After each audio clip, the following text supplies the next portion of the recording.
తండ్రి ఆస్తి కూతురికి చెందాలంటే ఏం చేయాలి? అటువంటి వెళ్ళాలనుకున్నప్పుడు కొంతమంది అమ్మాయిలు ప్రేమించి పెళ్లి తీసుకెళ్ళిపోతారు. అటువంటి అమ్మాయి కూడా తండ్రి ఆస్తిలో అడిగే హక్కు ఉందా లేదా? లేదు తండ్రి పెళ్లి చేసిన కూతురికి హక్కు ఉందా?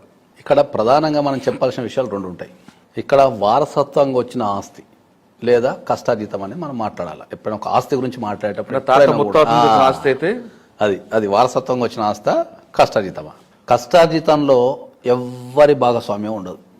తండ్రి ఇష్టం. ఇంకా తండ్రి కానీ తల్లి కానీ ఎవరు వాళ్ళ లైఫ్ టైంలో వాళ్ళు కష్టపడి సంపాదించుకున్న ఆస్తి కనుక ఉంటే వాళ్ళు దాన్ని ఇష్టం వచ్చినట్టు చేసుకోవచ్చు. ఓకే. కానీ మళ్ళీ కండిషన్స్ ఏముంటాయి? పిల్లగాళ్ళు మైనర్ అయితే వాళ్ళని సాధాల్సిన బాధ్యత మళ్ళీ తండ్రిగా ఉంటుంది. ఆస్తి అమ్ముకోవడం వేరు, పిల్లగాన్ని సాగడం వేరు. సో కష్టార్జితం అయినప్పుడు ఏంటంటే దాని మీద ఎవరు రైట్స్ ఉండవు. అది ఏమైనా అమ్ముకోవచ్చు, కాలబెట్టచ్చు, లేదా నచ్చిన వ్యక్తికి దానం ఇవ్వచ్చు, ఏదైనా చేసుకోవచ్చు. తాత ముత్తాలు చూసిన ఆస్తి మాత్రం కంపల్సరీ. నీకు నచ్చినా నీకు నచ్చకున్నా, నువ్వు లవ్ మ్యారేజ్ చేసుకున్నా, నువ్వు పారిపోయినా, పెళ్లి చేసుకోకున్నా, ఏం చేసుకోకున్నా ఇప్పుడున్న భారతదేశంలో చట్టాల ప్రకారం సమానంగా పిల్లలకు పంచాల్సిందే. ఓకే. కూతురు తండ్రి ఆస్తులో వాటా అడగాలంటే ఏ ప్రొసీజర్ ఏంటంటే? కూతురు తండ్రి ఆస్తులు అంటే మనం ఇంతకుముందు మాట్లాడుకో వారసత్వం ఆస్తులో కనుక అడగాలంటే జనరల్గా మనం పార్టీషన్ సూట్ వేసుకోవాలి సివిల్ కోర్టులో.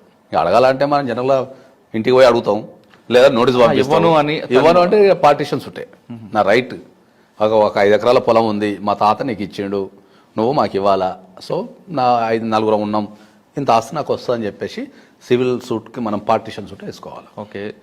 తాత ఆస్తి అని ప్రూవ్ చేయడానికి తన సంబంధించిన లింక్ డాక్యుమెంట్స్ కానీ ఇవన్నీ కూడా చూపించాలా, లేదు జస్ట్ లేదు కంపల్సరీ చూపించాల్సిందే కదా. ఇంక ఎవరు పడతాలు పోయినా పక్కన మా తాత ఆస్తి అంటే కోర్టుగా అందరినీ ఎంక్వైరీ చేసుకుంటూ కూర్చోదు కదా.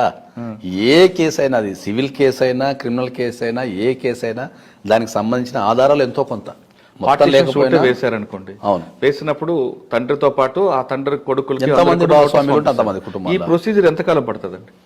ఒక లాలో మనం ప్రొసీజర్ అనేది ఎప్పుడు చెప్పలేము. టైం బాగుంటుంది దానికి ఉండదా? చట్టంలో ప్రతి కేసుకి ఒక టైం లిమిటేషన్ ఉంది. మీకు చెప్పాలంటే ఇప్పుడు DV కేసు ఉంది అనుకుందాం, డొమెస్టిక్ వైలెన్స్ కేసు ఉంది, అది 6 monthsలో పూర్తి కావాలి. ఓకే. ఇప్పుడు నేను చెప్పిన కేసులో 1 year పార్టీషన్ సూట్ మాక్సిమం 1 yearలో పూర్తి చేయాలి. కానీ నోటీసులు అందట్లేదు కదా కొన్ని కేసులు. ఇప్పుడు వ్యవస్థలో ఉన్న లోపం, అది చట్టంలో ఉన్న లోపం కాదు, అది వ్యవస్థలో ఉన్న లోపం. వ్యవస్థలో ఉన్న లోపం అంటే ఏంది?